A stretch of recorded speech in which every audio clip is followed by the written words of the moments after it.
Hello दोस्तों, welcome to Nalanda academy. Nalanda academy में आपका बहुत बहुत स्वागत है। आज हम आपके लिए लेकर आए हैं 1500 MCQ सीरीज़ का अगला पार्ट, जिसमें हम मूल अधिकार से संबंधित कुछ महत्वपूर्ण क्वेश्चन डिस्कस करेंगे और हर एक क्वेश्चन से संबंधित जानकारी भी मैं आपको प्रदान कराऊंगा। तो चलिए अपने क्वेश्चन की ओर चलते हैं, जिसमें हमारा पहला क्वेश्चन है, किस अनुच्छेद या अनुच्छेद 24 इनमें से किसकी बात करता है।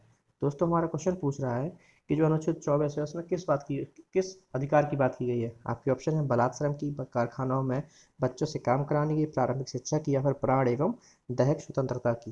तो देखिए दोस्तों, आपके सही ऑप्शन है बी, यानी अनुच्छेद 24 जो है बच्चों से काम कराने की बात करता है। यानी इसमें ये कहा गया है अनुच्छेद 24 में कि जो भी 14 वर्ष या उससे कम उम्र के बच्चे हैं, 14 वर्ष या उससे कम उम्र के बच्चे हैं, उनसे किसी भी जो कारखाने हैं, जैसे कि पटाखा फैक्ट्री है, या फिर कोई ऐसे जो खतरनाक कारखाने हैं, या फिर खदानें हो गई, जैसे माइनिंग है ना, तो माइनिंग हो गई, इनमें उनसे काम नहीं कराया जा सकता। मतलब छोटे मोटे आप काम करा सकते हैं, लेकिन 14 वर्ष से कम उम्र के बच्चों से आप कारखानों आदि में जबरदस्ती उनसे काम नहीं करा सकते। और जो रिस्की कारखाने हैं, जहाँ पे ज़्यादा रिस्क है, वहाँ पे बच्चों का नियोजन नहीं किया जा सकता या बच्चों से काम नहीं लिया जा सकता है। तो इसमें आपका बी ऑप्शन सही है। चलिए अगले क्वेश्चन की ओर चलते हैं। हमारा अगला क्वेश्चन है कि बच्चों के लिए निःशुल्क शिक्षा का प्रावधान किस अनुच्छेद में है। आपके ऑप्शन है ए 19, बी 21, सी 21A, या फिर डी 22। तो देखिए दोस्तों, इसमें आपका सही ऑप्शन है सी 21A। मतलब बच्चों को जो निःशुल्क शिक्षा का प्रावधान है वो किसमें किया गया है, तो 21A में किया गया है। कितने बच्चे, तो 14 वर्ष या उससे कम उम्र के बच्चे, 14 वर्ष तक, 6 से 14 वर्ष। तो ऐसा कह सकते हैं अपन कि 6 से 14 वर्ष तक के बच्चों को निःशुल्क शिक्षा का प्रावधान किया गया है, कि इन्हें निःशुल्क शिक्षा प्रदान की जाएगी। किसके द्वारा, सरकार के द्वारा प्रदान की जाएगी। और पेरेंट्स का ये दायित्व होगा कि पेरेंट्स अपने बच्चों को स्कूल भेजें शिक्षा के लिए। ठीक है। इसी के तहत देखो, आपने वो सुना होगा, स्कूल चले हम अभियान भी चलाया गया है, स्कूल चले हम, जिसके तहत इसे चलाया गया था, स्कूल चले हम, जिसके तहत बच्चों को स्कूल आने के लिए प्रेरित किया गया, और बाद में फिर उन्हें मिड डे मील भी प्रोवाइड किया गया, ताकि बच्चों के अंदर आने की एक ललक बनी रहे स्कूल में। साथ में ये कब आया, तो पहले दोस्तों, पहले ये नहीं था, आपको पता है ना, 21A, जब ए लिखा है मतलब इस संविधान में पहले से नहीं था, इसे बाद में जोड़ा गया है। ये 21 सिर्फ पहले से था, लेकिन 21A नहीं था। तो कब जोड़ा गया, तो इसे जोड़ा गया था 86वें संविधान संशोधन के द्वारा 2002 में। कब दोस्तों, तो 86वें संविधान संशोधन के द्वारा 2002 में, यानी 86 कॉन्स्टिट्यूशनल अमेंडमेंट 2002 के द्वारा इसे संविधान में जोड़ा गया है, जिसमें बच्चों को कहा गया है कि 6 से 14 वर्ष तक के सभी बच्चों को निःशुल्क शिक्षा प्रदान करी जाएगी, या निःशुल्क शिक्षा प्रदान करवाई जाएगी। ठीक है। चलिए अगले क्वेश्चन की ओर चलते हैं। हमारा अगला क्वेश्चन है, धर्म की स्वतंत्रता का अधिकार कहाँ से कहाँ तक है। तो दोस्तों, धर्म की स्वतंत्रता, ठीक है, आपको मैंने उस दिन बताया था कि हमारे पास कितने 6 प्रकार के अधिकार हैं, जिसमें समता का अधिकार, स्वतंत्रता का अधिकार, शोषण के विरुद्ध, और फिर धर्म की स्वतंत्रता का अधिकार। तो ये पूछ रहा है कि धर्म की स्वतंत्रता का अधिकार कहाँ से कहाँ तक, यानी किस आर्टिकल से किस आर्टिकल तक है। तो आपके ऑप्शन है 25 से 27, 25 से 28, 26 से 28, 26 से 27। तो आपका सही ऑप्शन है दोस्तों बी, 25 से 28, यानी बी ऑप्शन सही है। 25 से 28 तक के जो आर्टिकल्स हैं, जो अनुच्छेद है, उनमें धर्म की स्वतंत्रता के अधिकार को बतलाया गया है। ठीक है दोस्तों, चलिए अगले क्वेश्चन की ओर चलते हैं। हमारा अगला क्वेश्चन है, अनुच्छेद 25 किस बारे में बात करता है। अभी मैंने आपको बताया, इतना तो आपको समझ में आ ही गया होगा कि अनुच्छेद जो 25 है वो कहाँ से है, तो 25 से लेकर 28 तक किस चीज़ की बात की गई, तो 25 से 28 से लेकर धर्म तक, धर्म की स्वतंत्रता की बात की गई है ना। अब हमें ये पता करना है कि अनुच्छेद 25 किस बारे में बात करता है। ये है तो चारों के चारों किस बारे में, धर्म की स्वतंत्रता के बारे में, लेकिन आर्टिकल, स्पेसिफिक आर्टिकल सिर्फ 25 किस बारे में बात कर रहा है। तो आपके ऑप्शन है, धर्म के प्रचार प्रसार व आचरण करने की स्वतंत्रता, धार्मिक कार्यों के प्रबंधन की स्वतंत्रता, धर्म की वृद्धि के लिए कर लगाने की स्वतंत्रता, या शिक्षा संस्थाओं में धार्मिक शिक्षा की स्वतंत्रता। तो दोस्तों, इसमें आपका ऑप्शन ए सही है, यानी हमारा आर्टिकल 25 कहता है कि किसी भी व्यक्ति को अपना धर्म मानने, उसका प्रसार करने और उसके हिसाब से आचरण करने की पूर्ण स्वतंत्रता होगी। क्या कहता है कि किसी भी व्यक्ति को, जो भी व्यक्ति जिस धर्म का है, उसे अपने धर्म को मानने, अंतःकरण से मानने, अंदर से अपने धर्म को मानने, उसका प्रचार प्रसार करने और उसके हिसाब से आचरण करने की भी स्वतंत्रता होगी। आर्टिकल 26 का कहता है, आर्टिकल 26 कहता है कि धार्मिक कार्यों के प्रबंधन की स्वतंत्रता भी होगी, यानी आप जिस धर्म के हैं उस धर्म से जितने भी धार्मिक कार्य होते हैं उनके प्रबंधन की स्वतंत्रता भी है। मान लीजिए आपकी नवदुर्गा या गणेश चतुर्थी होती है, तो आप उसका मैनेजमेंट करते हैं। उनकी ईद होती है तो वो ईद की करते हैं। ईसाई जो अपनी वो गुड फ्राइडे, या फिर जो उनका वो होता है क्रिसमस, उसकी अपनी प्रबंधन करते हैं। तो आपको जो भी आपका धर्म है उन धार्मिक कार्यों में जो भी उससे धर्म रिलेटेड धार्मिक कार्य हैं उनके प्रबंधन की स्वतंत्रता भी आपको दी गई है। आर्टिकल 27 कहता है कि राज्य सरकार या केंद्र सरकार, यानी कह सकते हो कि सरकार जो है वो किसी भी एक धर्म की वृद्धि के लिए कर नहीं लगा सकती। मतलब ऐसा नहीं है कि यदि पीएम हिंदू धर्म के या मुस्लिम धर्म के हैं तो वो अपने धर्म की वृद्धि के लिए कर लगाना स्टार्ट कर दें कि भाई पैसा दीजिए, भाई हमें इस धर्म को बढ़ाना है। तो सरकार किसी भी धर्म की वृद्धि के लिए किसी दूसरे धर्म के लोगों पर टैक्स नहीं लगा सकती, कर नहीं लगा सकती है, ठीक है, ना ही उनसे कर की अदायगी कर सकती है। और आर्टिकल 28 कहता है कि कुछ संस्थाओं में धार्मिक शिक्षा व धार्मिक उपासना में उपस्थित होने के बारे में स्वतंत्रता होगी। जहाँ पे बच्चे छोटे हैं, यदि बच्चे छोटा है, नाबालिग है, तो वहाँ पे पेरेंट्स या गार्जियन से पूछ के, या फिर अदरवाइज जहाँ पे बच्चे वयस्क हैं तो उनसे पूछ के वहाँ पे धार्मिक शिक्षा धार्मिक उपासना करवाई जा सकती है। लेकिन इसमें कुछ कंडीशंस हैं दोस्तों, कि आप गवर्नमेंट ऑर्गेनाइजेशन है, स्कूल या कॉलेज है, कि प्राइवेट है या फिर सेमी प्राइवेट या सेमी गवर्नमेंट टाइप का है, तो उस हिसाब से इसमें प्रावधान किए गए हैं, ठीक है दोस्तों। तो आपकी 25, 26, 27, 28 में इनकी बात करता है। चलिए अगले क्वेश्चन की ओर चलते हैं। हमारा अगला क्वेश्चन है कि अल्पसंख्यकों की भाषा व लिपि की सुरक्षा संविधान के किस अनुच्छेद में है। तो दोस्तों आपके ऑप्शन है 27, 26, 28 या फिर 29। तो आपका सही ऑप्शन है इसमें डी है, आर्टिकल 29। तो आर्टिकल 29 क्या कहता है? तो आर्टिकल 29 कहता है कि अल्पसंख्यकों को उनकी भाषा, लिपि और संस्कृति की सुरक्षा का अधिकार होगा। क्या कहता है दोस्तों? कि अल्पसंख्यकों को भाषा, लिपि और संस्कृति, भाषा, लिपि और संस्कृति की सुरक्षा का अधिकार हो। अल्पसंख्यक यानी कि हमारे देश में हिंदू जो है वो बहुसंख्यक है, हिंदुओं को छोड़ के जितने भी वो अल्पसंख्यक है, चाहे वो मुस्लिम हो, फिर वो सिख हो, ईसाई हो, पारसी हो, यहूदी हो, है ना, कोई भी हो, उन्हें हम जैन बौद्ध भी कह सकते हैं, बल्कि ये सब के सब कौन है? तो जैन तो हिंदू में ही रहते हैं, लेकिन अदर धर्म वाले जो हैं वो सब क्या है? अल्पसंख्यक। तो अल्पसंख्यकों को अपनी भाषा, अपनी लिपि और अपनी संस्कृति को संरक्षित करने का अधिकार होगा। आप उनसे उनकी संस्कृति या भाषा, लिपि को छीन नहीं सकते हैं, या अपनी भाषा या लिपि या संस्कृति उन पर थोप नहीं सकते कि आप हमारे वाले को मानिए। अल्पसंख्यक है तो उनकी भाषा, लिपि और उनकी संस्कृति की संविधान रक्षा करता है कि उन्हें अपने धर्म को, अपनी भाषा को, अपनी लिपि को मानने और उसके हिसाब से आचरण करने की पूर्ण स्वतंत्रता है।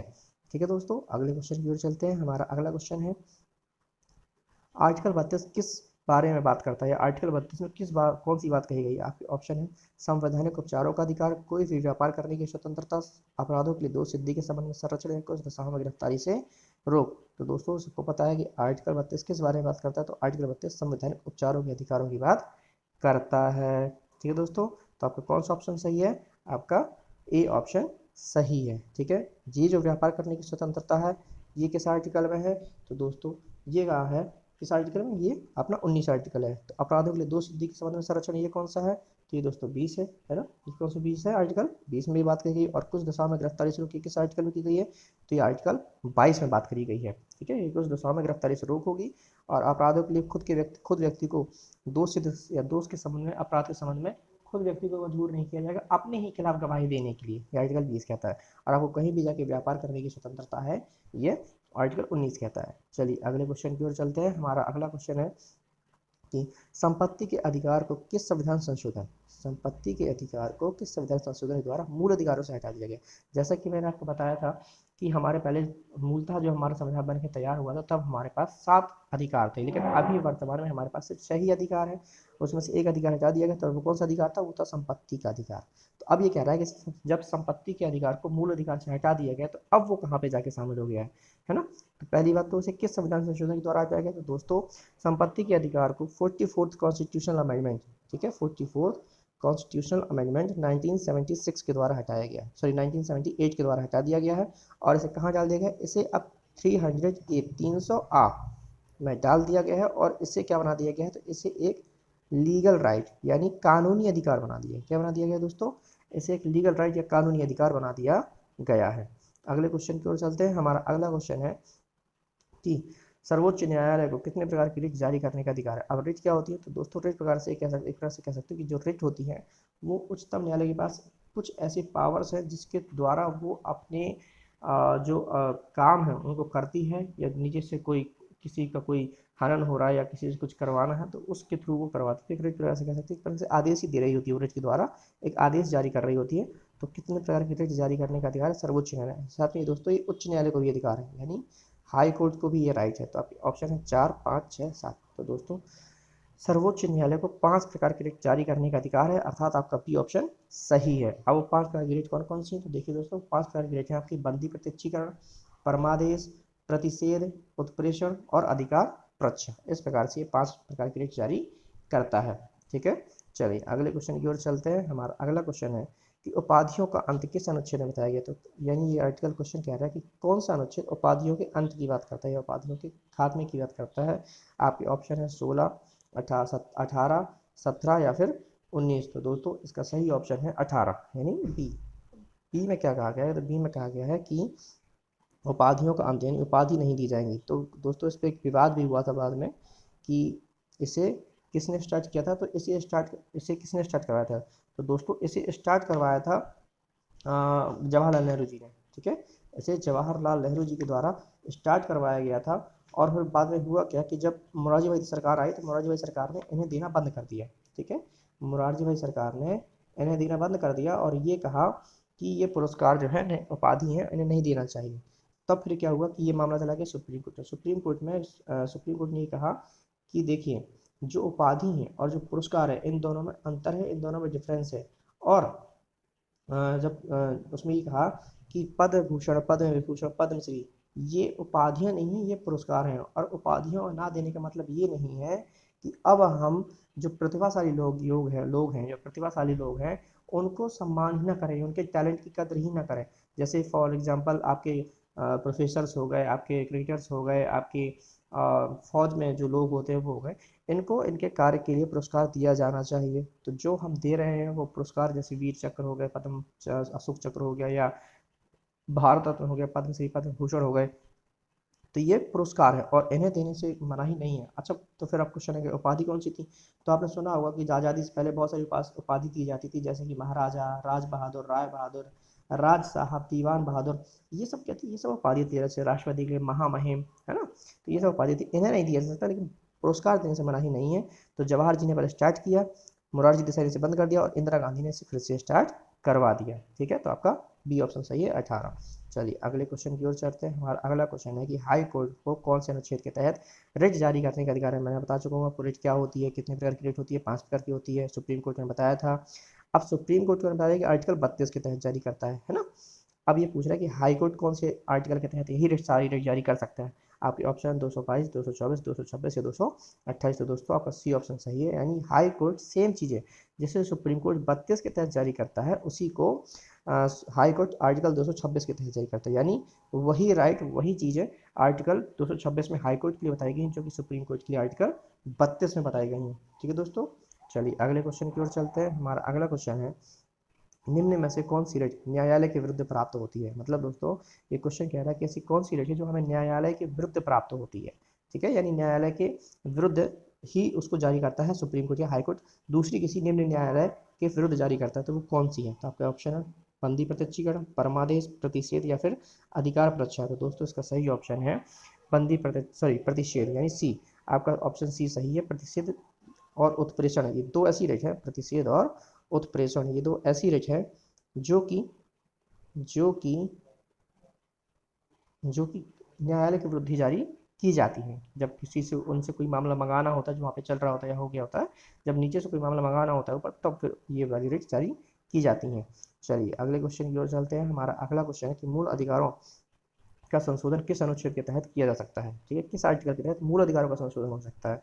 तो दोस्तों इसका सही ऑप्शन है आपका 368, 356, 352 या फिर 228। तो आपका सही ऑप्शन 368, 368 के तहत मूल अधिकारों का संशोधन किया जा सकता है। ये राष्ट्रपति शासन प्रेसिडेंशियल रूल की बात करता है। ये वाला 3 जो है ये किसकी बात करता है, तो दोस्तों ये इमरजेंसी की बात करता है, इसलिए याद रखिए दोनों बहुत महत्वपूर्ण आर्टिकल है, ये भी याद रखिएगा। ठीक है, तो 368 के तहत मूल अधिकारों का संशोधन किया जा सकता है। अब हुआ क्या था दोस्तों कि जब मूल अधिकारों में संशोधन किया था सरकार ने जब पहली बार संशोधन किया, तब गोलकनाथवाद में सर सुप्रीम कोर्ट ने कहा गोलकनाथवाद में कि मूल अधिकारों का संशोधन नहीं किया जा सकता। क्या कहा, कहा कि मूल अधिकारों का संशोधन नहीं किया जा सकता, मूल अधिकार इतने पवित्र हैं, इतने अच्छे हैं या इतने उच्च हैं कि इनका संशोधन नहीं किया जा सकता। इसके बाद फिर क्या हुआ, इसके बाद फिर हुआ केशवानंद भारतीवाद। इसमें सुप्रीम कोर्ट ने अपने ही फैसले को बदलते हुए कहा कि नहीं, मूल अधिकारों का भी संशोधन किया जा सकता है और संसद के पास मूल अधिकारों को भी बदलने की शक्ति है। तह अंडर 368 मतलब अंडर आर्टिकल 368 या 368 आर्टिकल के तहत या उसके उसके जो उसको बताया गया तरीका संशोधन करने का विशेष बहुमत से संशोधन किया जा सकता है, उसके तहत आप मूल अधिकारों में संशोधन तो कर सकते हैं, लेकिन आपको यह याद रखना होगा कि संशोधन करते वक्त जो संविधान का मूल ढांचा है, जो बेसिक स्ट्रक्चर है, उसके साथ कोई छेड़खानी ना की जाए, उसमें कोई बदलाव ना हो, उसके रहते हुए आप ये कर सकते हैं। लेकिन साथ में आपको ये ध्यान रखना होगा कि उससे लोगों के जो अधिकार है, जो एकता अखंडता है, उनमें कोई प्रभाव नहीं पड़ना चाहिए। ठीक है, चलिए अगले क्वेश्चन की ओर चलते हैं। हमारा अगला क्वेश्चन है कि समानता का अधिकार व्यक्ति को किस प्रकार की समानता देने की बात करता है, मतलब किस प्रकार की समानता की बात कर रहा है हमारा समानता का अधिकार, जो हमारा आज सबसे पहला है अधिकार, जिसमें आर्टिकल 14 से लेकर आर्टिकल 18 तक है। तो वो कह रहा है कि जो आर्टिकल 14 से लेकर आर्टिकल 18 तक समता के अधिकार या समानता के अधिकार दिए गए हैं, वो किस प्रकार के अधिकार की बात करते हैं? आर्थिक समानता, सामाजिक समानता, राजनीतिक समानता, सभी। दोस्तों ये सभी की बात करता है, आपका सी ऑप्शन सही है। हमारा समानता का अधिकार आर्थिक समानता की बात भी करता है, सामाजिक समानता की बात करता है और राजनीतिक समानता की बात भी करता है। ठीक है, चलिए जहाँ पे जब हम कहते हैं कि विधि के समान संरक्षण, विधि के समझ समता, तो राजनीतिक संरक्षण हो गया ना कहीं ना कहीं। जब आपको कहते हैं कि लोक नियोजन के विषय में अवसर की समानता, तो ये आर्थिक समानता हो गई। और जब कहते हैं धर्म, वंश, मूल, लिंग आदि के आधार पर आपसे विभेद नहीं किया जाएगा, तो ये सामाजिक समानता हो गई, है ना। तो इस प्रकार से तीनों प्रकार की समानताओं की बात करता है। चलिए अगले क्वेश्चन की ओर चलते हैं। हमारा अगला क्वेश्चन है कि निम्नलिखित में से कौन से मौलिक अधिकार नहीं है? आपके ऑप्शन है किसी भी धर्म को मानने का अधिकार, ये तो मौलिक अधिकार है, मैंने आपको बताया भी। 25 आर्टिकल 25 कहता है कि किसी भी धर्म को आचरण को कर सकते हैं। अगर किसी किसी भी व्यापार करने का अधिकार, ये भी हमारा है मूल अधिकार, आर्टिकल 19 में है। किसी भी देश में आने जाने का अधिकार, ये भी हमारा आर्टिकल 19 ही है, ये भी है। तो अगर किसी भी देश में हड़ताल करने का अधिकार, तो हाँ ये हमारा मूल अधिकार नहीं है। आपको संघ बनाने की स्वतंत्रता है, आपको सम्मेलन करने की स्वतंत्रता है, लेकिन ये मूल अधिकार कहते हैं कि संघ या सम्मेलन करने की स्वतंत्रता है, लेकिन आपको हड़ताल करने का अधिकार नहीं देता है। तो इसलिए डी हमारा ऑप्शन सही है, डी जो है मौलिक अधिकार नहीं है। अगले क्वेश्चन की ओर चलते हैं। हमारा अगला क्वेश्चन है कि शोषण का अधिकार कितने से कम उम्र के बच्चों को कारखानों में काम करने से रोकता है? तो ये मैंने अभी आपको बताया दोस्तों प्रीवियस स्लाइड में कि जो शोषण का अधिकार है वो कितने से कम उम्र के बच्चों को जो अ, वैसे टाइप के कारखाने जिनमें रिस्क है वहाँ पे काम करने से रोकता है, जैसे कि पटाखा फैक्ट्री हो गई या कोई केमिकल फैक्ट्री हो गई या फिर माइनिंग हो गई, खदान हो गई, कोई चाहे किसी भी चीज़ की खदान हो, वहाँ पे 14 वर्ष से कम उम्र के बच्चों को जाने से रोका जाता है। तो आपका ऑप्शन क्या होगा सही? 14। मैंने आपको पीछे बताया था ना, तो आपका ए ऑप्शन इसमें सही होगा। 14 वर्ष से कम उम्र के बच्चों को ऐसी जगहों पे काम पे नहीं लगाया जा सकता है। अगले क्वेश्चन की ओर चलते हैं। हमारा अगला क्वेश्चन है कि गिरफ्तार किए गए व्यक्ति को कितने घंटों के अंदर कोर्ट में सामने पेश करना होता है? तो अब कितने, जैसे किसी व्यक्ति को गिरफ्तार कर लिया गया है पुलिस के द्वारा, तो उसे कितने घंटों के अंदर कोर्ट में पेश करना होगा, है? तो ये किसके अंतर्गत है दोस्तों? ये हमने कितने घंटे के अंदर करना होता है? तो आपके ऑप्शन है 15 घंटे, 12 घंटे, 24 घंटे या फिर 48 घंटे। तो आपका सी ऑप्शन सही है, 24 घंटे। यानी किसी भी व्यक्ति को गिरफ्तार करने के बाद 24 घंटे के अंदर, 24 आवर्स के अंदर उसे जज के सामने पेश करना होगा। ठीक है, रिमांड पे लेना के। अब जज यदि इसको रिमांड पे बढ़ा देता है तो आप अंदर रखिए, वरना से बाहर करना पड़ेगा। अब इस 24 घंटों में याद रखिए कि 24 घंटों में यात्रा का समय जो है वो इंक्लूड नहीं होता है। 24 घंटे में यात्रा का समय इंक्लूड नहीं होता। यदि कई जंगली एरिया, पहाड़ी एरिया, तो वहाँ पे क्या होता है, कई बार आने जाने में 1 घंटे 2 घंटे एक्स्ट्रा लग जाते हैं, तो वहाँ पे यात्रा का समय इंक्लूड नहीं होता है। ठीक है, 24 घंटे इसमें सही ऑप्शन होता है दोस्तों। तो 24 घंटे के अंदर आपको उसको यहाँ पे पेश करना होगा। ठीक है, चलिए अगले क्वेश्चन की ओर चलते हैं। हमारा अगला क्वेश्चन है कि धार्मिक स्वतंत्रता पर सरकार किन आधारों पर रोक लगा सकती है? ठीक है, धार्मिक स्वतंत्रता है आपको 25 से 28 में पता है कि 25 से 28 में धार्मिक स्वतंत्रता की बात की गई है, लेकिन वो किन आधारों पर? क्योंकि ये अधिकार जो है वो आपके एब्सोल्यूट नहीं है, यानी निरपेक्ष नहीं है, कुछ ना कुछ युक्त युक्त प्रतिबंध लगाए गए हैं। तो वे कह रहा है कि किन आधारों पर धार्मिक स्वतंत्रता पर आपके रोक लगाए गए? सदाचार के बेस पे, लोक व्यवस्था के बेस पे, स्वास्थ्य के बेस पे, सभी। तो ऑप्शन डी सही है आपका दोस्तों। इन सभी के आधार पर कुछ ना कुछ प्रतिबंध भी लगाए गए हैं। स्वास्थ्य कैसे? जैसे मान लीजिए आप लोक व्यवस्था में आप कहीं भी ऐसा कोई जुलूस नहीं निकाल सकते कि जिससे लोक व्यवस्था भंग हो जाए, यानी कि जो लोक व्यवस्था है जो समाज में बनी हुई है वो भंग नहीं हो सकती आपके धर्म के नाम पे, आप धर्म के नाम पे उसे भंग नहीं कर सकते। सदाचार, ठीक है, आप ये नहीं कह सकते कि सदाचार के नाम पे आप कुछ भी उल्टा सीधा कराए धर्म के नाम लेके, है ना, तो वो भी चीज़ है। स्वास्थ्य को लेके भी आप मजाक नहीं कर सकते धर्म को नाम पे लेके, मतलब ये नहीं कह सकते कि चलो शंकर भगवान को धतूरा चढ़ता है तो प्रसाद में आपको धतूरा ही खाना पड़ेगा, है ना, कि वो तो रह गए, आप तो निकल लोगे। तो इसलिए यहाँ पे ये चीज़ भी है कि इन तीनों के बेस पे थोड़ा सा युक्त प्रतिबंध भी लगाए गए हैं धर्म के नाम पे या धार्मिक स्वतंत्रता पे, ताकि देश की एकता और अखंडता को बनाए रखा जाए, देश की यूनिटी को बनाए रखा जाए। ठीक है, चलिए अगले क्वेश्चन की ओर चलते हैं। हमारा अगला क्वेश्चन है, अम्बेडकर जी ने किस अनुच्छेद को संविधान की आत्मा कहा है? क्या कहा है दोस्तों? संविधान की आत्मा कहा है। किस अनुच्छेद को? आपको ये बताना है। आपके ऑप्शन है 32, 25, 21 और 19। है ना। तो आर्टिकल 25 या अनुच्छेद 25 नहीं, सॉरी अनुच्छेद 32 को, आपका ए ऑप्शन सही है। आर्टिकल 32 यानी संवैधानिक उपचारों का अधिकार, क्या है दोस्तों इसमें, इसमें है संवैधानिक उपचारों का अधिकार। इससे तो भीमराव अम्बेडकर ने क्या कहा था, संवैधानिक उपचारों का अधिकार। इसे भीमराव अम्बेडकर ने संविधान की आत्मा कहा था। क्या कहा था दोस्तों, संविधान की आत्मा कहा था। तो आपका ए ऑप्शन सही है, इसका सही आंसर है ए, अनुच्छेद 18 या सॉरी अनुच्छेद 32। अगले क्वेश्चन की ओर चलते हैं। हमारा अगला क्वेश्चन है कि निम्न में से कौन सा रिट व्यक्तिगत स्वतंत्रता, अभी जो मैंने बताया बताया कि न्यायालय के विरुद्ध प्राप्त होता है ना, तो मैंने बताया था ना आपको, प्रतिषेध और उत्प्रेषण। अब ये पूछ रहा है कि व्यक्तिगत स्वतंत्रता कौन सा अधिकार प्रदान करता है, तो आपका ऑप्शन है उत्प्रेषण, प्रतिषेध, इनमें से कोई नहीं, बंदी प्रतिषेध। अब आपको मैंने बताया कि वो दोनों न्यायालय के विरुद्ध प्राप्त होते हैं, कौन से, ये वाले और ये वाले, तो ये तो खत्म हो गए, है ना।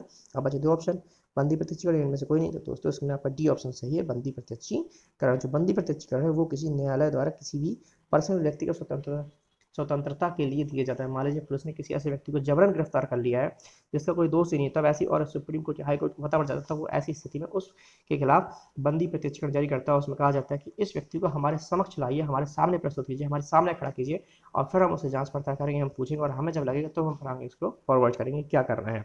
तो यहाँ पे बंदी को, यानी बंदी यानी जिसे आपने बंद किया, जिसे आपने बंदी बना लिया है, उसे प्रत्यक्ष रूप से सामने लाना है। बंदी को प्रत्यक्षीकरण, बंदी को प्रत्यक्ष रूप से सामने लाना है कोर्ट की, जैसे कहा गया बंदी प्रत्यक्षीकरण, इसी इंग्लिश में बोलते हैं हैबियस कॉर्पस। ठीक है, चलिए अगले क्वेश्चन की ओर चलते हैं। हमारा अगला क्वेश्चन है, इनमें से कौन सा मूल अधिकार नहीं है, इनमें से कौन सा मूल अधिकार नहीं है। तो आपके ऑप्शन है निःशुल्क शिक्षा पाने का अधिकार, जीवन की स्वतंत्रता का अधिकार, सम्मेलन करने का अधिकार, संपत्ति रखने का अधिकार। तो दोस्तों मैंने आपको बताया कि निःशुल्क शिक्षा पाने का अधिकार कौन सा आर्टिकल हो गया, 21A, 86 संविधान संशोधन 2002 के द्वारा जोड़ा गया, तो ये तो मूल अधिकार हो गया। जीवन की स्वतंत्रता का अधिकार आर्टिकल 21, ये भी भाई मौलिक अधिकार है। सम्मेलन करने का अधिकार आर्टिकल 19, ये भी मौलिक अधिकार है। संपत्ति रखने का अधिकार ये था लेकिन अब नहीं रहा, ये क्या हो गया है, अब इसे 300A या 300 का में डाल के इसे क्या बना दिया गया है, इसे लीगल राइट बना दिया है। क्या बना दिया दोस्तों, लीगल राइट बना दिया। तो आपका डी ऑप्शन सही है, क्योंकि संपत्ति का अधिकार मूल अधिकार नहीं है। आपका अगला क्वेश्चन है कि निम्न में से किस मामले में सुप्रीम कोर्ट ने मौलिक अधिकारों में संशोधन को रोक दिया था। अभी मैंने आपको बताया मौलिक अधिकारों में कौन से मामले, किस मामले में सुप्रीम कोर्ट ने मूल अधिकारों के संशोधन को कह दिया था कि मूल अधिकारों में संशोधन नहीं किया जा सकता है, लेकिन बाद में फिर सुप्रीम कोर्ट ने अपने ही फैसले को बदलते हुए कहा कि ठीक है, मूल अधिकार में संशोधन तो हो सकता है लेकिन उसके मूल ढांचे को नहीं बदलना चाहिए। तो आपके ऑप्शन है गोरखनाथवाद, विवाद है, विवाद है गोलकनाथवाद, शंकरी प्रसादवाद, केशवरन भारतीवाद, या इनमें से कोई नहीं। तो दोस्तों आपका ए ऑप्शन सही है, गोलकनाथवाद। गोलकनाथवाद के द्वारा ही सुप्रीम कोर्ट ने फंडामेंटल राइट्स या मौलिक अधिकारों में संशोधन होने की बात को टाल दिया था कि इनमें संशोधन नहीं किया जा सकता, क्योंकि ये बहुत पवित्र है, बहुत उच्च है, इनमें कोई भी संशोधन नहीं हो सकता, जिससे फिर केशवरन भारतीवाद में बदल दिया गया। ठीक है, तो आज के दोस्तों इतना ही। अब हम कल फिर से कुछ नए क्वेश्चन की सीरीज के साथ मिलेंगे। आई होप कि आप सब घर में अच्छे होंगे, अपना ख्याल रखिए, अपने परिवार का ख्याल रखिए, और अभी तक आपने चैनल को सब्सक्राइब नहीं किया तो जरूर सब्सक्राइब कर दें, और अपने मन लगा के पढ़ाई करें, और स्वस्थ रहें, अपने आसपास ख्याल रखें, और जब तक आवश्यक ना हो तब तक घर से बाहर ना निकलें। धन्यवाद।